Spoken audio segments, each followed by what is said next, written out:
ിൽ കിടക്കുന്ന ദുഷിച്ച ഒരു മനുഷ്യനെ സംബന്ധിച്ചിടത്തോളം 99 പെരുമ്പാമ്പുകൾ അവനെ വന്ന് വലയം ചെയ്യുമെന്ന് മുഹമ്മദ് മുസ്തഫ സല്ലല്ലാഹു അലൈഹി വസല്ലം. അതൊക്കെ വല്ല കിതാബിൽ എഴുതി വെച്ചതോ വല്ല പണ്ഡിതന്റെ അഭിപ്രായമൊന്നുമല്ല. ഈ പ്രസംഗത്തിൽ പരിശുദ്ധ ഖുർആനും ഹദീസും അല്ലാതെ ഒന്നൊന്നും ഉദ്ധരിച്ചിട്ടില്ല.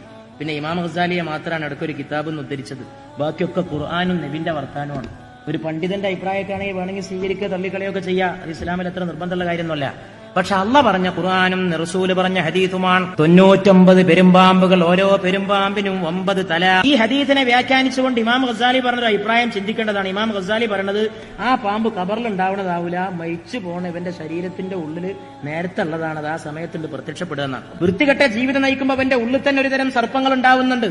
രാത്രി ഈ സ്വപ്നത്തിൽ ആൾക്കാർ നിരന്തരമായിട്ട് പാമ്പിനെ കിനാവ് കാണാറുണ്ട്. നമ്മുടെ പല സുഹൃത്തുക്കളും പറഞ്ഞിട്ടുണ്ട്, ഞാൻ എപ്പോഴും പാമ്പിനെ കിനാവ് കാണാം. പാമ്പിനെ കിനാവ് കണ്ട സ്വപ്ന വ്യാഖ്യാന ശാസ്ത്രപ്രകാരം പറയുന്നത് ശത്രു ഉണ്ട് എന്നാണ്.